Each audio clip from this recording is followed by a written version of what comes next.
Hola, ¿cómo están? Soy Héctor Alejandro Quintanar y esta es mi contribución semanal para Sin embargo. En esta ocasión se titula El posfascismo francés y sus secuaces mundiales. Planteo lo siguiente. El 31 de marzo pasado, un tribunal francés declaró culpable a Marine Le Pen por el cargo de malversación de fondos europeos para favorecer a su partido político, llamado Agrupación Nacional, y que es un engendro de la ultraderecha posmoderna en Francia.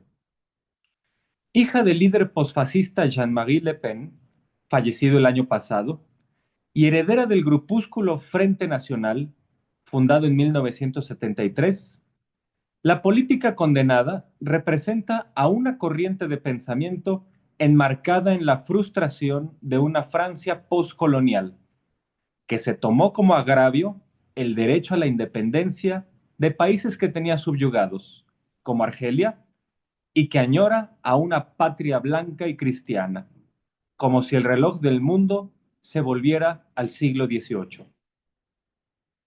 Marine Le Pen encabezaba hasta hace unos días a un partido que, peligrosamente, ha avanzado demasiado en el escenario político francés desde 2002, cuando su desorbitado padre, de manera inédita, llegó a la segunda ronda electoral frente a Jacques Chirac, personaje que, en esa coyuntura peligrosa, recibió el apoyo tanto de las derechas modernas como de las izquierdas para evitar el triunfo del posfascismo.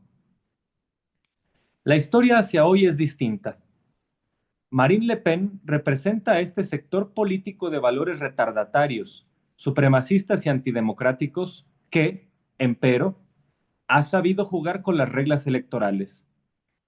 Como dicen los historiadores Enzo Traverso y Federico Finchelstein, si antes el fascismo se abría paso mediante la violencia y le era esencial la construcción de una dictadura, las extremas derechas posteriores a 1945 han sabido adaptarse al terreno de la competencia comicial, donde, destacadamente, en la geografía europea han tenido un éxito alarmante en el siglo XXI. El grupúsculo político de Marine Le Pen es un caso notorio en ese sentido. La condena a Le Pen implica la posibilidad, con la salvedad de que se revise su caso, de que no pueda competir por ningún cargo público en Francia en los próximos 5 años, y está vigente la posibilidad de que purgue sanción en prisión. En este proceso, sobresale el hecho de que eso parece un freno momentáneo al ascenso posfascista francés, y las reacciones de las estridentes voces de la extrema derecha mundial son dignas de exhibir. Le Pen, tal como lo hizo Javier Milei en las semanas recientes con su estafa piramidal que afectó a miles de argentinos, es una muestra de que en las derechas la corrupción es una indigna moneda corriente, muy propia de las visiones para quienes la política y el Estado son una plataforma economicista, o sea, de negocios personales a costa de lo público, donde sobrevive el más apto, o sea, el que menos escrúpulos tenga. Pero más allá de eso, la solidaridad que recibió es reveladora. Salvo el partido de extrema derecha Alternativa por Alemania, el posfascismo europeo se volcó en favor de Le Pen, acusando que la condena por esta corruptela es un ataque a la democracia. En esta tesitura hablaron el líder húngaro Víctor Orbán, la musoliniana Giorgia Meloni o el partido franquista y negacionista español Vox, con Santiago Abascal a la cabeza.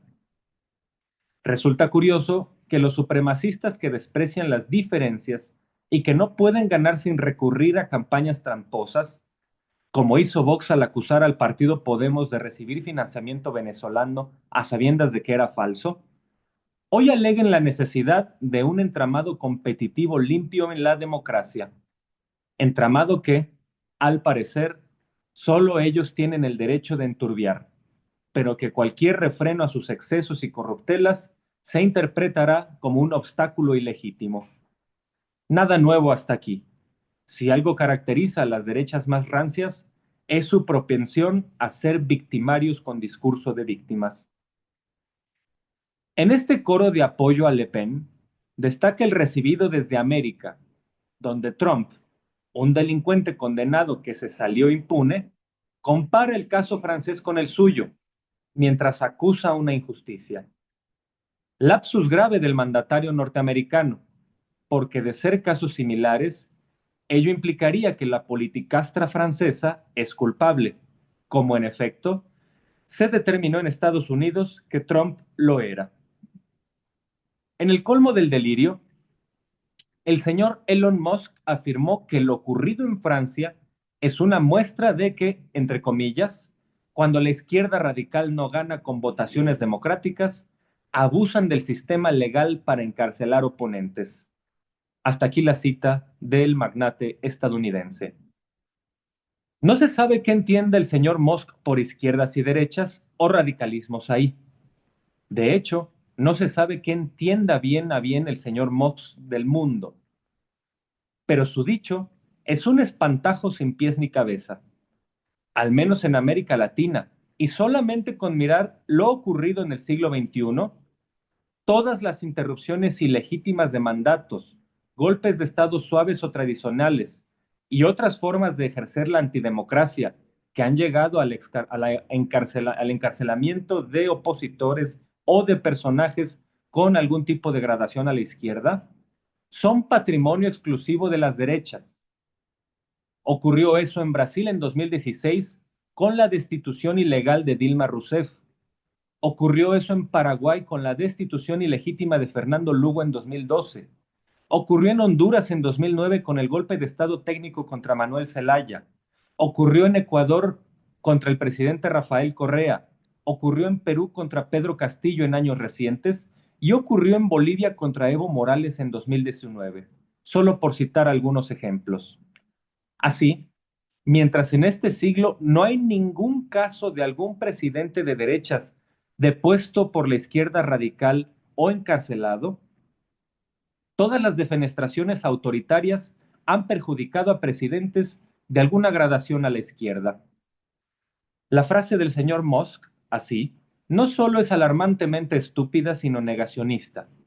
O quizá se trata de un subterfugio manipulador de un petimetre como Musk, quien, con todo el cinismo de las figuras fascistoides, y ante la acusación de que Estados Unidos contribuyó al golpe de Estado en Bolivia en 2019 para robar el litio de esa nación, señaló en abril de 2020, en su cuenta de Twitter de entonces, que ellos, entre comillas, harían golpes de Estado a quien quisieran. Frase textual del señor Elon Musk. ¿Quién es, pues, la amenaza a la democracia? Para las extremas derechas, el panorama geopolítico es un asunto crucial, porque no pueden entender el mundo sin la idea de una amenaza externa global que vulnera un orden local, tradición heredada del fanatismo religioso organicista del siglo XVIII y consolidada en el albor del siglo XX con la simultaneidad de la Revolución Rusa y la Primera Guerra Mundial. En esa tesitura, a las extremas derechas les resulta imposible pensar el mundo sin fantasmas amenazantes y sin una presunta alianza mundial que quiere acosarles. Los respingos colectivos para defender las corruptelas de Le Pen y las bocazas que se han abierto para señalar que sancionar esa corrupción es acabar con la democracia, hablan de que esta alianza global y amenazante, al menos en el plano ideológico, es patrimonio de la extrema derecha, que una vez más proyecta en sus adversarios lo que en realidad son sus propios defectos. Muchas gracias.